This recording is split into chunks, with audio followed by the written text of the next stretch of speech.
Hello बच्चों, मैं Amrita ma'am. हम लोगों ने अभी तक अलजेब्रा और ज्योमेट्री करी थी। आज हम आपको इसके पहले हमने आपको सांख्यिकी चैप्टर पढ़ाया था। आज मैं आपको अंक गणित का वाणिज्य गणित जो है उसमें स्टार्ट कर रही हूँ। पहला चैप्टर है समानुपात, अनुपात समानुपात। तो सबसे पहली चीज़, अनुपात क्या होता है बच्चों? अनुपात जो होता है, अनुपात का निशान जो होता है वो ऐसे दो बिंदी होती हैं, ये अनुपात का निशान होता है। जैसे मान लीजिए आपका लिखा हुआ है कि A अनुपाते B, इसको क्या पढ़ेंगे? A अनुपाते B। तो अनुपात मतलब होता है बटे, तो A बटे B, इसको हम लोग क्या लिख सकते हैं? A बटे B लिख सकते हैं। अब जैसे मान लीजिए आपका 4 अनुपाते 12 लिखा हुआ है, इसका मान निकालना है हमें, तो इसका मतलब 4 बटे 12 हो गया। अब 4 से काट सकते हैं, 4 एकम 4, 4 तीन 12, यानी 1 बटे 3 इसका सरल रूप हो जाएगा। दूसरा वर्ड यहाँ पे होता है समानुपात। समानुपात, समानुपात का मतलब सम धन अनुपात। समानुपात के लिए हम लोग 4 बिंदी यूज़ करते हैं और इसका मतलब होता है बराबर। ठीक है, समानुपात के लिए 4 बिंदी, इसका मतलब है बराबर। जैसे मान लीजिए आपके पास दिया हुआ है A अनुपाते B समानुपाते C अनुपाते D। चार हैं, एक ये अनुपात और ये किसके सम अनुपात में है? C अनुपाते D में। तो इसका हम लिख सकते हैं A अनुपाते B बराबर C अनुपाते D, या इसको ऐसे भी लिख सकते हैं A बाई B बराबर C बाई D। तो ये जो हुआ ये समानुपात की कंडीशन हो गई। तो यहाँ पे आपको अनुपात और समानुपात ही पढ़ना है। अब जैसे पहला प्रश्न आपका है एक्सरसाइज 7A का, कि निम्नांकित सारणी को अभ्यास पुस्तिका में उतार कर k का मान। अब k क्या है हमारा? x और y का मान दिए हैं और k बराबर x अपॉन y निकालना है। तो हम लोग इसमें जैसे x का मान है 20, y का मान है 40, तो हम लोग लिखेंगे k बराबर क्या होगा? 20 बटे 40। 20 बटे 40 करेंगे तो 0 0 कट गया, 2 एकम 2, 2 दूनी 4, तो कितना आ गया? 1 बटे 2। तो यहाँ पे हम लिख सकते हैं 1 बटे 2। फिर आएगा दूसरे वाले में, देखिए k बराबर 40 बटे 80। फिर ये कट गया, 4 एकम 4, 4 दूनी 8, यानी 1 बटे 2। फिर k बराबर तीसरा क्या है? 60 बटे 120। 0 0 कटा, 6 एकम 6, 6 दूनी 12, यानी 1 बटे 2। और फिर चौथा k बराबर क्या है? 80 बटे 160, तो 8 एकम 8, 8 दूनी 16, यानी 1 बटे 2। तो देखिए सभी में कितना अनुपात आया? 1 बटे 2, 1 बटे 2 और 1 बटे 2। अब इसी तरह से हम लोग अगला प्रश्न हम लोग करेंगे। अगला प्रश्न में विकल्प है कि 4 किलोग्राम चाय का मूल्य 420 रुपये है, 12 किलोग्राम चाय का मूल्य कितना होगा? ऑब्वियसली 4 किलोग्राम का मूल्य 420 है तो 12 किलोग्राम का ज़्यादा होगा। तो इसके लिए हम लोग मान लेते हैं, इसको हल कैसे करेंगे हम लोग? इसका मान लेते हैं, माना 12 किलोग्राम चाय का मूल्य बराबर x रुपये। ठीक है, क्या मान लिया हमने? उसको x रुपये मान लिया। अब आप देखिए, जब हम लोग क्या है कि 4 जो है वो 420 से जुड़ा है, तो 12 से क्या होगा? तो इसको हम लोग लिखेंगे 4 अनुपाते 420 बराबर 12 अनुपाते x। अब यहाँ पे x का मान हमें निकालना है। कैसे निकालेंगे? 4 बटे 420 हो गया बराबर 12 बटे x हो गया। अब आप तिर्यक गुणा कर लीजिए, तिर्यक गुणा जानते हैं ना? तो 4 गुणे x बराबर 12 गुणे 420। तो x बराबर क्या होगा? 12 गुणे 420 बटे 4। 4 तीन 12 हो गया, तो कितना आया? 3 गुणे 420। अब इसको आप गुणा कर लीजिए, तो x बराबर कितना हुआ?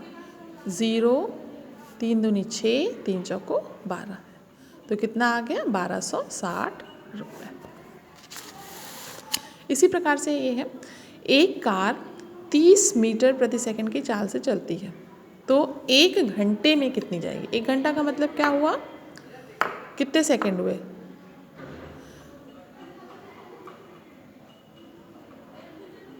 एक घंटा मतलब पहले हम लोग बदलेंगे हम लोग उसको, तो हल सॉल्व करते हैं। माना 1 घंटे में जाएगी बराबर x मीटर। पहले हम मीटर मान लें, फिर इसको किलोमीटर में बदलेंगे। अब आप देखिए, 1 घंटे को पहले बदलेंगे। 1 घंटा बराबर होता है 60 गुणे 60 सेकेंड, यानी 3600 सेकेंड। ठीक है। अब आप देखिए 30 और 1 का संबंध है, 30 मीटर जाती है 1 सेकेंड में, तो 3600 x मीटर जाएगी 3600 सेकेंड में। तो उसी क्रम में हम लोग लिखेंगे 30 मीटर अनुपाते 1 सेकेंड समानुपाते x मीटर अनुपाते 3600 सेकेंड। तो कितना आएगा? 30/1 बराबर x बटे 3600। फिर गुणा करेंगे, x गुणे 1 बराबर 30 गुणे 3600। तो x बराबर कितना आ गया? 1 2 3 0 हो गए, 3 6 18, 3 3 9 और 1 10। कितने मीटर हो गया? अब इसको आप चाहें तो किलोमीटर में बदल सकते हैं, क्योंकि आंसर किलोमीटर में पूछा है। तो x बराबर 108,000 बटे 1000 से हम भाग दे देंगे तो किस में आ जाएगा? किलोमीटर में। 3 0 कट गए, 3 0 कट गए, तो x बराबर कितना आ गया? 108 किलोमीटर। तो अच्छा हाँ, इसमें देखिए आपका 1260 आया है, तो ये कौन सा विकल्प है आपका 1260 वाला? डी विकल्प है। तो हम यहाँ आंसर लिख सकते हैं विकल्प डी। और इस वाले में क्या आया हमारा? 108 आया, तो 108 कौन सा विकल्प है? 300 108 है सी। तो यहाँ पे हम लिख सकते हैं विकल्प सी। ठीक है। अब आप देखिए चौथा प्रश्न, 5वां प्रश्न करेंगे हम लोग, चौथा छोड़ देते हैं। 6 कलमों का मूल्य 24 रुपये है, 10 कलमों का मूल्य बताइए। अब इसको हम थोड़ा सा दूसरी तरह से करेंगे। अब क्वेश्चन करेंगे, अब देखिए कैसे सॉल्व करेंगे। माना 24 कलमों का मूल्य बराबर 10 कलम पूछिए, 10 कलमों का मूल्य बराबर x रुपये। तो आपको जो निकालना है, यहाँ पे लिखेंगे हम लोग कलम जो दिया है और उसका मूल्य, मूल्य किस में है? रुपयों में। 6 कलम है तो कितना है? 24 रुपये है। 10 कलम होंगी तो x रुपये। x की तरफ ही तीर लगा देते हैं। अब आप देखिए, अगर 6 कलम का मूल्य 24 है तो 10 कलम का मूल्य ज़्यादा होगा, तो 6 और 10 में ज़्यादा कौन सा है? नीचे 10 है, तो इसलिए 10 की तरफ तीर लगा देंगे। अब इसको हम उसी तरह से लिखेंगे, जिधर की ओर तीर का निशान होता है उसको ऊपर लिखते हैं। तो 10/6 बराबर x बटे 24।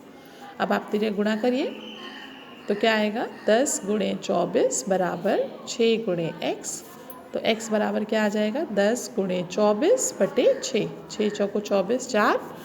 अब कितना आया? 10 गुणे 4, तो x बराबर कितना आ गया? 40 रुपये। तो इसका मतलब 10 कलमों का मूल्य कितना हो गया? 40 रुपये। सेम कंडीशन यहाँ पे है। 5 मजदूरों की मजदूरी 1250 है, तो 8 मजदूरों की मजदूरी तो मान लेते हैं हल। माना 8 मजदूरों की मजदूरी बराबर x रुपये।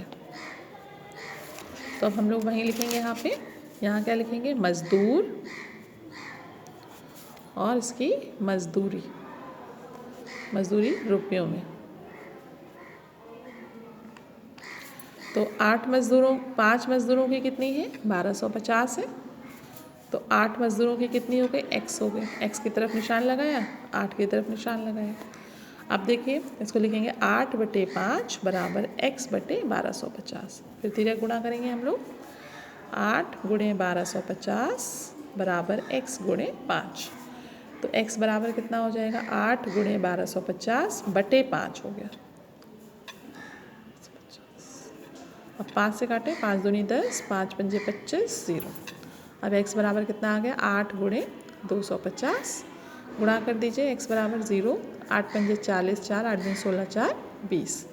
तो x बराबर कितना आ गया? 2000 रुपये। तो बच्चों ये हमने आपको 5 क्वेश्चन आज बताए हैं।